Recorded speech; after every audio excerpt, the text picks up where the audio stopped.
아멘, 아멘. 자, 오늘 이 주예배 시간 가운데 하나님 주신 말씀 우리 같이 보도록 하겠습니다. 마태복음 26장 30절로 35절까지 말씀입니다. 마태복음 26장입니다. 30절부터 35절까지 말씀입니다.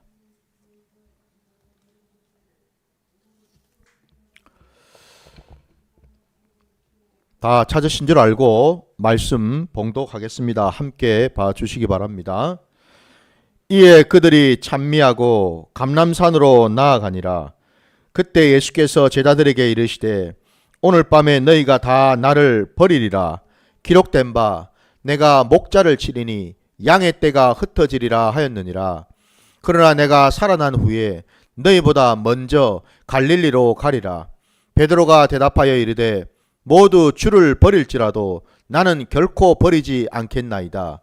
예수께서 이르시되 내가 진실로 내게 이르노니 오늘 밤 닭 울기 전에 내가 3번 나를 부인하리라. 베드로가 이르되 내가 주와 함께 죽을지언정 주를 부인하지 않겠나이다 하고 모든 제자도 그와 같이 말하니라. 아멘. 자, 오늘 이 주신 말씀 가지고 베드로의 신앙이라는 제목으로 말씀을 증거하고자 합니다. 주님께서 제자들과 함께 감람산으로 가셨는데 그때 이제 함께 따르던 제자들을 향해서 말씀을 하셨지요. 오늘 밤에 너희가 다 나를 버릴 것이다. 버리고 떠나갈 것이다. 말씀을 이제 하셨는데 이 말씀조차도 진리의 말씀 아닙니까? 다시 말씀드리면 아니 예수님의 제자들이 그렇게 3년여 동안을 함께 동거동락하면서 말씀도 듣고 기적도 보고 또 본인 스스로도 은혜도 많이 받고 했을 터인데 어떻게 그들이 떠날 수 있을까? 여러분, 그들이 떠난 것은 제가 왜 이 말씀이 진리라고 하냐면은 그들이 떠난 것은 그들의 어떤 그들 편에서, 그러니까 제자들 편에서 제자들이 가지고 있는 어떤 상황이나 환경이나 조건이나 감정이나 기분이나 연약함 때문이 아니고 여러분, 뭐 때문에? 말씀을 이루기 위해서라는 겁니다. 맞습니까 여러분? 제자들이 떠난 것은 여러분 이미 하나님께서 말씀을 하셨고요. 그 말씀이 이루어지게 하시려고 그리 하셨다 이 말입니다, 여러분. 이해가 되십니까? 부디 여러분, 저도 여러분도 우리가 신앙생활을 할 때에 특히 또 말씀을 우리가 받을 때에 이 말씀을 내 기분이나 내 감정이나 내 생각으로 받지 마시고 아멘으로 받으시기 바랍니다. 아멘으로. 아멘이 뭡니까 여러분? 반드시 그리 될 줄 믿습니다. 이 고백 아닙니까 여러분? 말씀은 항상 여러분 진리입니다. 말씀은 내 어떤 판단이나 내 어떤 간음이나 내 생각으로 이랬다가 저랬다가 하는 게 아니죠. 그거 아무 상관이 없습니다 여러분. 하나님의 말씀은 반드시 말씀대로 되게 되어 있다 이 말입니다 여러분. 이걸 우리가 알아야 됩니다. 그래서 오늘 밤에 주님이 말씀하셨단 말이에요. 이 말씀이 이루어지게 하시려고. 그 말씀을 들었던 제자들, 주님께서 말씀하셨죠. 너희는 나를 이제 다 떠나겠지만은 내가 살아난 후에 너희보다도 먼저 갈릴리로 갈 거다. 이 말씀도 진리의 말씀 아닙니까? 예수님이 제일 먼저 제자들보다도 갈릴리로 가 계셨단 말입니다. 그러고 나서 제자들이 오겠지요, 그죠? 항상 여러분, 우리 말씀은, 우리가 받는 말씀은 진리이기 때문에 뿐만 아니라 또 그 말씀은요, 우리 발에 등불이 되는 말씀입니다. 이 말씀이 나를 이끌고 간다 이 말입니다, 여러분. 이해 되십니까? 내가 앞서가고 말씀이 뒤따라오는 게 아니고 여러분, 말씀이 먼저 있고 내가 그 말씀을 따라가면서 순종하는 거다 이 말입니다. 아시겠습니까? 부디 저와 여러분의 신앙의 자리에서 말씀보다 앞서지 마시기 바랍니다. 항상 말씀을 받고 말씀을 깨달은 다음, 그 다음에 우리의 모든 행위가 있겠죠, 그죠? 생각도 마찬가지입니다, 여러분. 생각도 앞서지 마시기 바랍니다. 우리는 살면서 생각이 앞설 때가 참 많지 않습니까, 그죠? 뭐 저도 마찬가지입니다, 저도. 말씀보다도 생각이 먼저 앞설 때가 있습니다. 실제 말로 김칫국부터 먼저 마실 때가 있다 이 말입니다, 여러분. 떡 줄 사람은 생각도 안 하는데 김칫국부터 마신다라는 말이 뜻이 그죠? 항상 말씀보다도 내가 먼저 앞서가면서 생각하고 행동하고 말할 때가 있다 이 말입니다, 여러분. 그러다가 낭패를 볼 때가 참 많죠, 그죠? 그래서 항상 여러분 말씀이 앞서도록, 곧 뭐죠? 주님이 앞장서 가시도록 그 길을 우리는 내어드리는 것이 필요하다 이 말입니다. 내가 먼저 앞장서 가면서 주님 보고 따라오라는 게 아니고 주님이 앞서 가시면서 내가 주님의 뒤를 따라야 되는 줄 믿습니다. 그게 우리 신앙입니다. 갈릴리로 먼저 가신 분은 제자가 아니라 주님이셨습니다.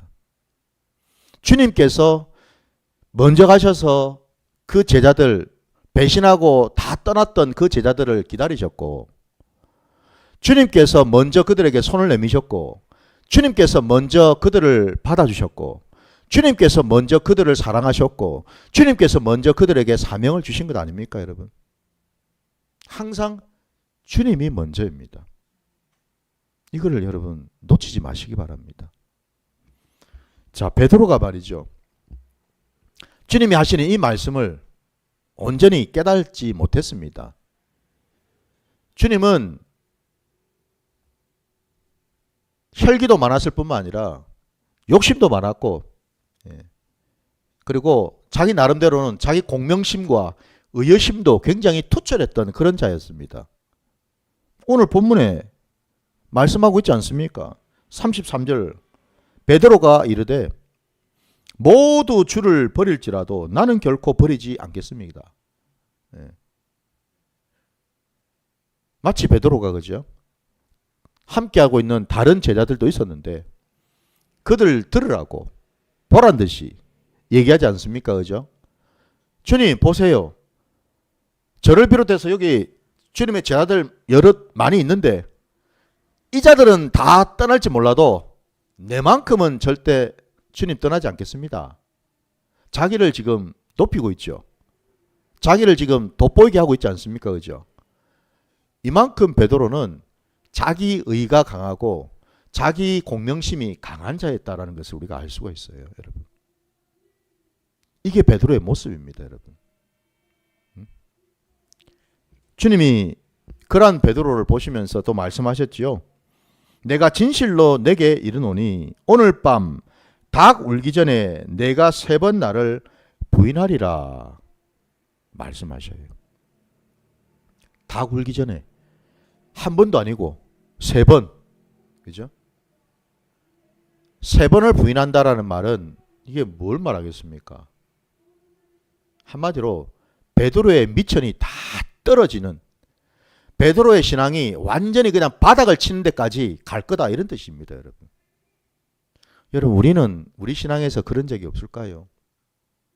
내 나름대로는 내가 신앙생활도 꽤 오래 했고 말씀도 꽤 받고 또 교회 안에서 뭐 이런 직분도 맡아봤고 저런 봉사도 해봤고 내 나름대로는 잘한다고 열심히 한다고 애쓴다고 하고 있는데 어느 순간 내 신앙이 완전히 그냥 바닥으로 떨어졌을 때 말입니다.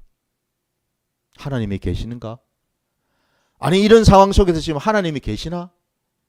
하나님이 계신데 나한테 일할 수 있을까? 여러분 이런 적이 없으신가요? 저는 있던데요. 저는 있던데. 놀랍게도 오늘 여러분 오늘 말씀 속에 주님께서 어쩌면은 의도적으로 베드로에게 이런 자리까지 가도록 허락을 하셨다라는 것을 볼 수가 있습니다. 우리 생각에는 그죠? 베드로 말이 얼마나 가상합니까? 다 떠나도 나는 끝까지 주님 지키겠습니다. 이 말 얼마나 가상하고 기특한 말입니까? 우리 생각에는 주님이 다른 사람은 몰라도 베드로만큼은 끝까지 붙들어 주셔가지고 그죠? 자기가 한 말 그대로 지킬 수 있도록 해주시면 좀 좋을까? 근데 예수님은 그렇게 안 하셨어요. 바닥을 치는 데까지 내버려 둬주셨다는 겁니다. 다 울기 전에 네가 3번 나를 부인하는 그 자리까지 가도록 두신다 이 말입니다. 그렇게 말씀을 하셨는데 베드로는 여전히 무슨 말씀인지 지금 깨닫지를 못하고 있죠. 그죠? 마지막 35절을 다시 보시면 베드로가 예수님의 말씀을 듣자마자 바로 얘기를 합니다. 내가 주와 함께 죽을지언정 주를 부인하지 않겠나이다. 아주 그냥 이 결단에 찬 고백을 하고 있죠. 그죠? 내가 죽을지언정 내 목까지 내놓겠습니다. 죽을지언정 절대로 결단코 주님을 내가 떠나지도 버리지도 않겠습니다. 근데 뭐 이게 지금 오늘 말씀 뒤에 대해 보니까 어떻습니까? 베드로만 그런 게 아니라 나머지 모든 제자들이 지금 다 그 고백을 하고 있죠. 그죠? 다 그러고 있습니다. 그 말인즉슨 베드로를 비롯한 나머지 제자들의 그 신앙과 믿음의 수준이 다 거기서 거기라는 겁니다. 거기서 거기. 오늘 제가 말씀 제목을 베드로의 신앙이라고 붙였는데 사실은 오늘 이 말씀을 우리가 앞에서 깨달을 때에 이게 단순히 베드로의 신앙이 뿐만 아니라 저와 여러분의 신앙이기도 하다라는 거죠. 여러분. 우리 신앙을 한번 돌아보자라는 겁니다. 내 신앙을 말입니다. 놈 신앙 아니고요. 내 신앙. 나는 정말 어떤 신앙을 하고 있는가 이거죠 지금. 자 그러면 오늘 본문에서 베드로의 신앙은 도대체 어떤 신앙입니까?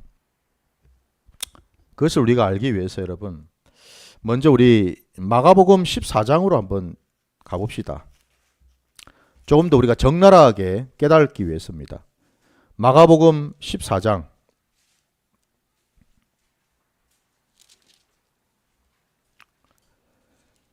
마가복음 14장입니다.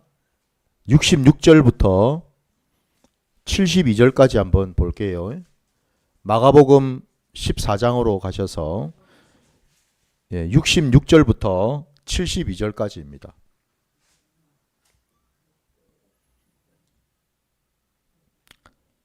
자, 말씀 제가 봉독할 테니까 여러분 함께 봐주시기 바랍니다. 베드로는 아랫뜰에 있더니 대제사장의 여종 하나가 와서 베드로가 불 쬐고 있는 것을 보고 주목하여 이르되 너도 나사렛 예수와 함께 있었도다 하거늘 베드로가 부인하여 이르되 나는 내가 말하는 것이 무엇인지 알지도 못하고 깨닫지도 못하겠노라 하며 앞들로 나갈새 여종이 그를 보고 곁에 서 있는 자들에게 다시 이르되 이 사람은 그 도당이라 하되 또 부인하더라. 조금 후에 곁에 서 있는 사람들이 다시 베드로에게 말하되 너도 갈릴리 사람이니 참으로 그 도당이니라. 그러나 베드로가 저주하며 맹세하되 나는 너희가 말하는 이 사람을 알지 못하노라 하니 닭이 곧 2번째 울더라. 이에 베드로가 예수께서 자기에게 하신 말씀 곧 닭이 2번 울기 전에 내가 3번 나를 부인하리라 하심이 기억되어 그 일을 생각하고 울었더라. 아멘. 왜 제가 이 말씀을 보자 그랬냐면 베드로가 아까 우리가 본문에서 뭐라고 호언장담하듯이 예수님과 제자들 앞에서 얘기를 했습니까? 내가 죽을지언정 주님을 떠나지 않겠습니다 라고 했습니다. 근데 오늘 본문에 71절, 아까 우리 방금 본 마가복음 14장 71절 말씀을 다시 보시면은 거기에 이렇게 기록되어 있습니다. 그러나 베드로가 저주하며 맹세하되 나는 너희가 말하는 이 사람을 알지 못하노라 하니. 베드로는 3번에 걸쳐서 사람들이 자기한테 너도 예수와 한편이지 라고 했을 때에 그는 부인을 했고 또 부인을 했고, 그리고 마지막 3번째는 어땠습니까? 저주하며 맹세하되 라고 되어 있습니다. 예수님을 저주를 해버렸습니다. 예수님을 저주했습니다. 표현은 안 돼 있지만 여러분, 베드로가 뭐라고 예수님을 저주했을까요? 여러분 상상에 맡기겠습니다. 저주하며 맹세를 해버렸습니다. 그리고는 뒤돌아서서 예수님께서 미리 자기에게 하신 그 말씀이 생각이 나서 뒤돌아가서 울었다라고 되어 있습니다. 우리 신앙의 모습입니다. 우리는요, 참 연약한 자들 아닙니까? 아무리 내가 믿음이 좋은 척 해도, 아무리 내가 신실한 척 해도 아직도 우리가 육신을 입고 살다 보니 순간순간 좌절하고 넘어지고 실족하기 십사인 게 우리의 모습 아닙니까? 오늘 베드로의 모습이 바로 우리의 모습이더라는 겁니다. 여러분, 왜 하나님께서는 베드로를 이렇게 수치스럽고 부끄럽고 정말 쥐구멍이라도 있으면 숨고 싶은 이런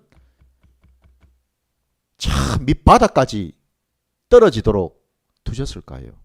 그 신앙이. 우리 하나님께서 참 잔인하신 분이신가요? 우리를 너무너무 그냥 부끄럽게 만드시고 수치스럽게 하시려고, 우리 너무너무 참 냉정하시고 짓궂고 정말 잔인하신 그런 하나님이십니까? 그게 아니라는 겁니다, 여러분.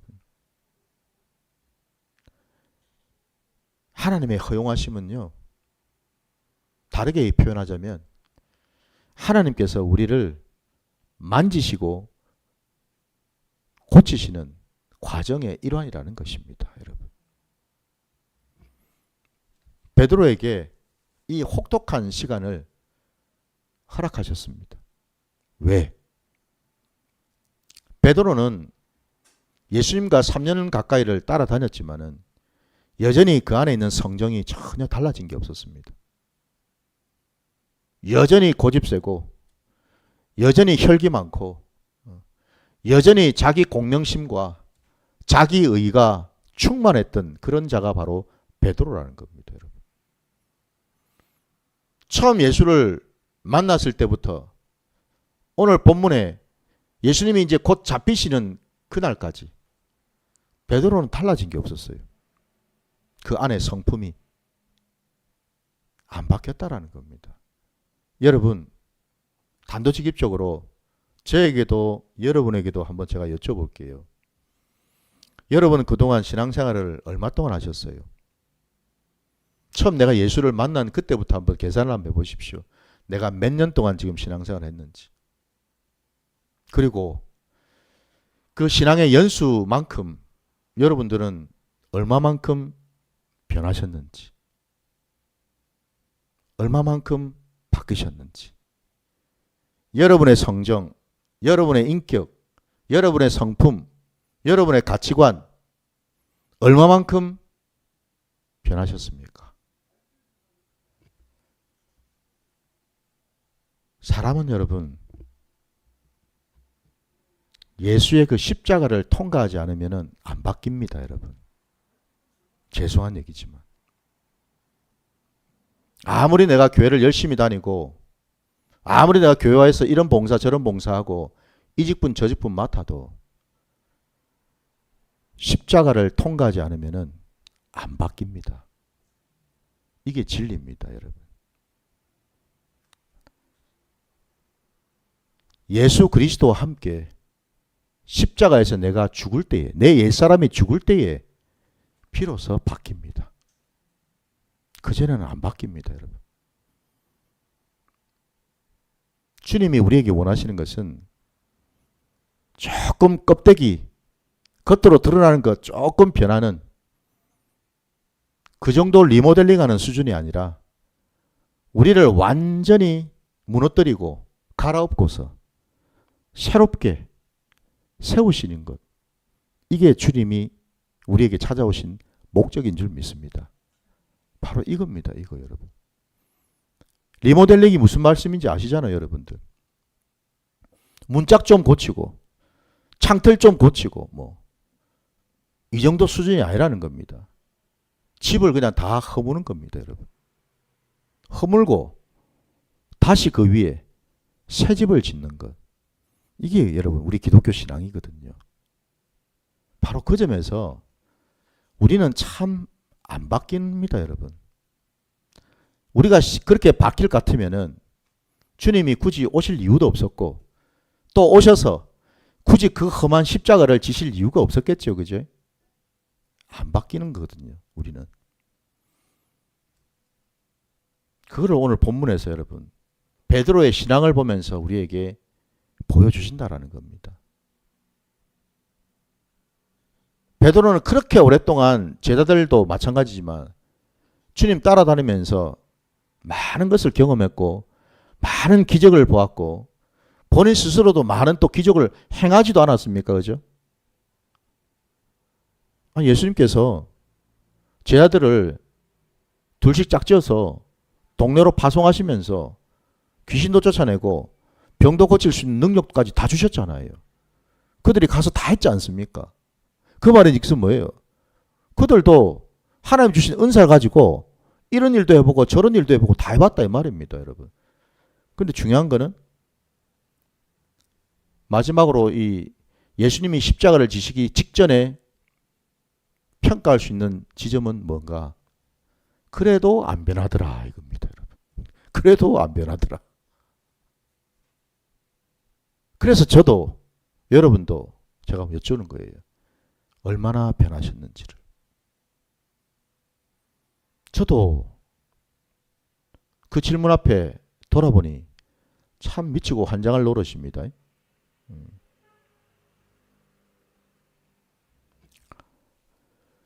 그러면 이게 끝인가?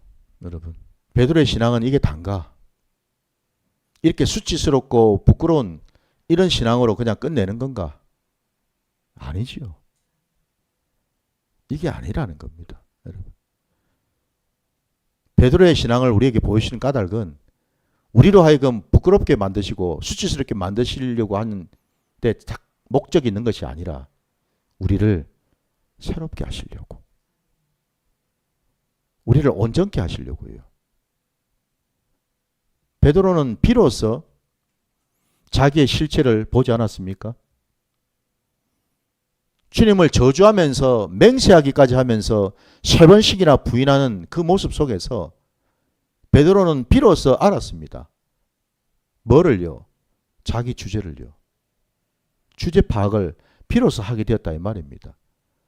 내가 이렇게도 형편없는 자였구나. 이렇게도 죄가 많은 자였구나. 이렇게도 내가 쓸모없는 자였구나. 그거를 비로소 깨달았죠, 그죠?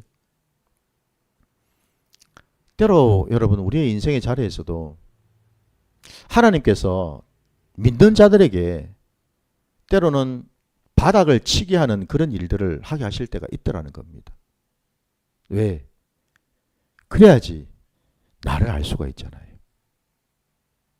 내 형편과 내 주제를 비로소 깨달을 수가 있잖아요. 그때 비로소 우리는 하나님을 찾게 되겠죠. 나는 할 수 없다라는 것을 고백하게 되겠죠. 이게 중요하다라는 겁니다, 여러분. 우리가 하나님을 믿고 예수님을 믿는다 해도요, 어떤 마음으로 믿느냐 이게 참 중요하거든요. 근데 그 마음이 딴 마음이 아니라 내 안에 아무런 가능성이 없다. 가능성 제로인 상태에서 시작하는 그 믿음이 온전한 믿음이 될 수 있다는 겁니다. 아니 내 힘으로 할 게 남아있고 내 능력으로 할 게 남아있다면 여러분 한번 생각해 보세요. 어느 부분은 내가 하나님을 인정할지 몰라도 어느 부분만큼은 인정을 못 하겠죠. 그죠? 왜? 내가 할 수 있는데 뭐. 그러면 여러분 그게 온전한 신앙이 될 수 있겠습니까? 그 온전한 믿음이 될 수 있겠습니까? 하나님이 우리에게 원하시는 믿음과 신앙은 100%입니다. 100% 하나님을 신뢰하고 100% 하나님을 의지하는 그 자리까지 가기를 하나님은 원하시더라 이 말입니다. 여러분. 그게 우리 기독교 신앙입니다. 80%는 믿고 80%는 나를 믿고 90%는 하나님을 믿는데 10%는 내 것을 믿고 이게 아니더라는 겁니다. 여러분. 100%. 항상 하나님이 원하는 것은 100%. 그러려면 내 것이 없어야 되지 않겠습니까, 여러분? 내가 주장할 게 없어야 되지 않겠습니까? 베드로가 바로 그 자리까지 갔다 이 말입니다. 베드로가요. 예전에는 예수님 따라다니면서 아우 예수님 대단하신 분이다. 예수님 하는 기적 보면서 야 저분은 진짜 하나님이 보내신 분이 맞아. 믿음도 있었죠. 고백도 했죠. 그죠? 근데 베드로의 그 속 깊은 곳에는 또 한편 뭐예요? 내가 할 수 있는 것도 있다라는 것이 있었다라는 거예요. 그게 바로 오늘 베드로의 입술을 통해서 나오지 않았습니까? 응? 다 떠날지언정 나는 끝까지 남아서 주님을 지키겠습니다. 그게 아직도 남아있더라는 겁니다.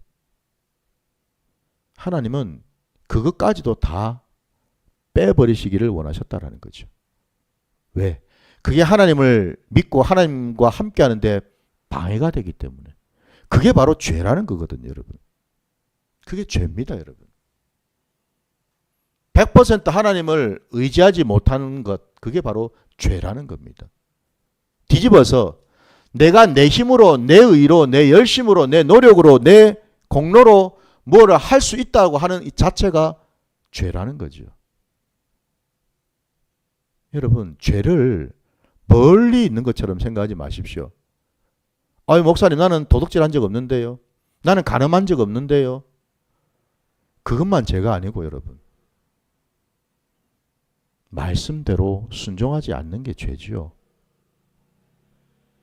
말씀 따라 우리 것을 다 내려놓지 못하고 여전히 내 것을 주장하고 있는 그 자체가 죄라는 거거든요.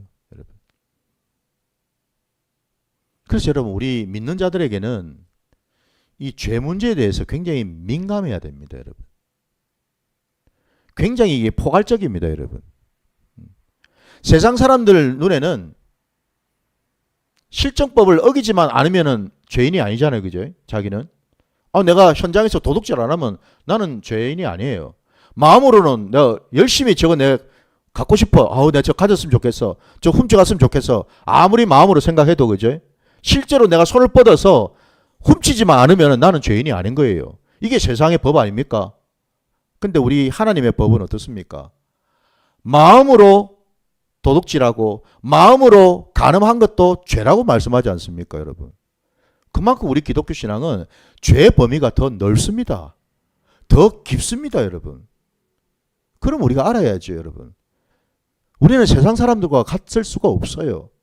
같은 잣대로 하나님은 우리를 보시지 않는다 이 말입니다, 여러분. 이거 되십니까?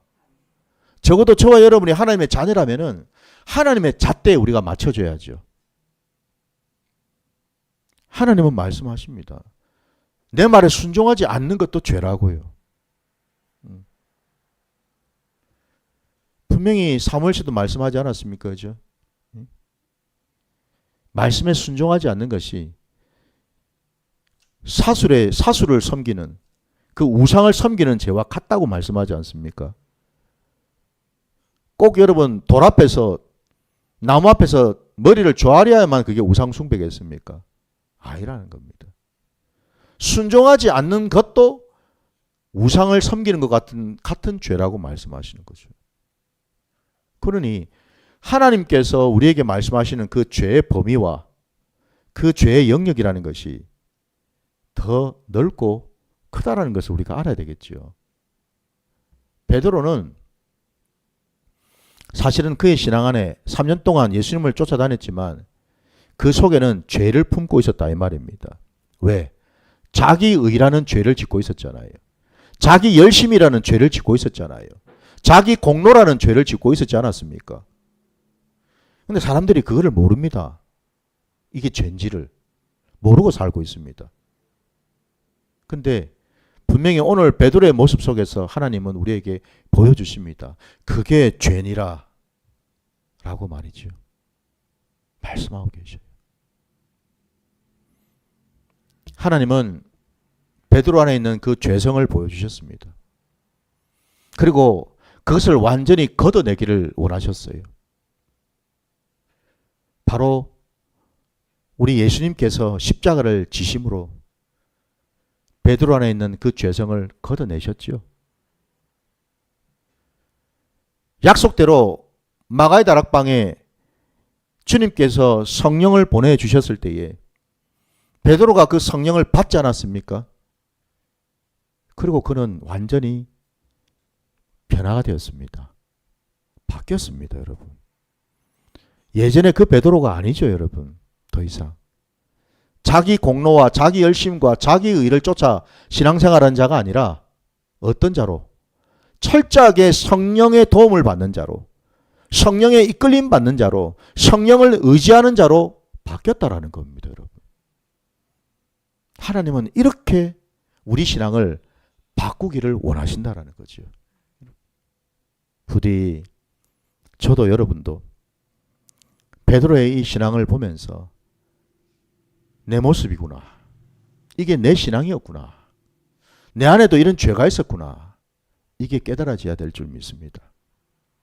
그래서 우리가 이제는 어느 방향으로 나와야 되겠습니까? 당연히 하나님이 우리에게 허락하신 방향으로 가야죠. 곧 성령을 붙들고 성령을 의지하고 성령의 도움을 받는 그 방향으로 나아갈 때에 우리가 하는 모든 행실들은 하나님께서 기뻐 받으신 것으로 변화될 줄 믿습니다, 여러분. 이게 중요한 것입니다, 여러분.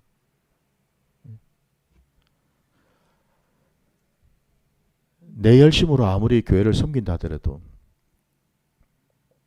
그게 성령님께서 허락지 아니한 거라면, 내 의로 아무리 내가 수고하고 희생을 한다 하더라도 그게 성령님께서 허락하신 게 아니라면은 그는 하나님과 아무 상관이 없다라는 겁니다.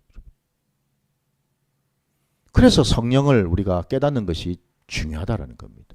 왜? 이게 죄인지 아닌지를 분별해야 되니까요.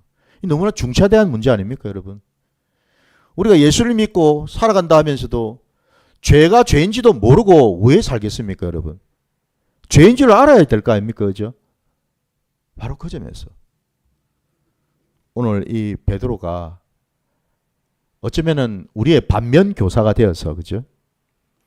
그도 갈릴리에서 주님을 만났을 때에 주님이 그에게 묻지 않았습니까? 베드로야, 네가 나를 사랑하느냐라고. 3번에 걸쳐서 주님이 물었을 때에 베드로는 여러분 참 부끄러웠습니다. 예전 같았으면은 어떻게 했겠습니까? 저요! 예수님, 이 사람들보다도 내가 제일 예수님 사랑합니다.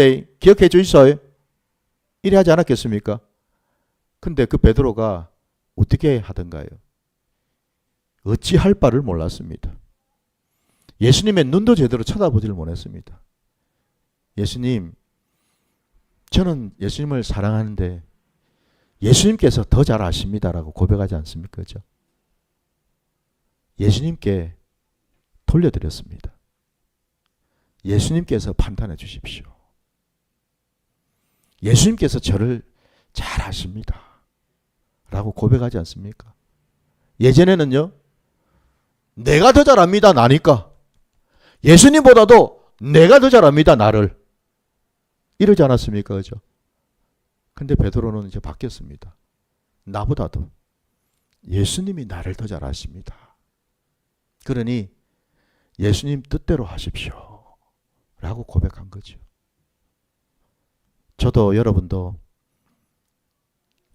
성령 받아서 변화가 돼야 될 줄 믿습니다.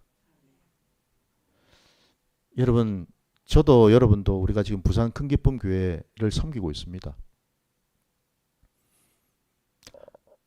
1년이 지금 넘어서 2년째 접어들고 있는데 여러분들은 지금 얼마만큼 변화되어 가고 있습니까? 얼마만큼 말씀에 순종하고 있습니까?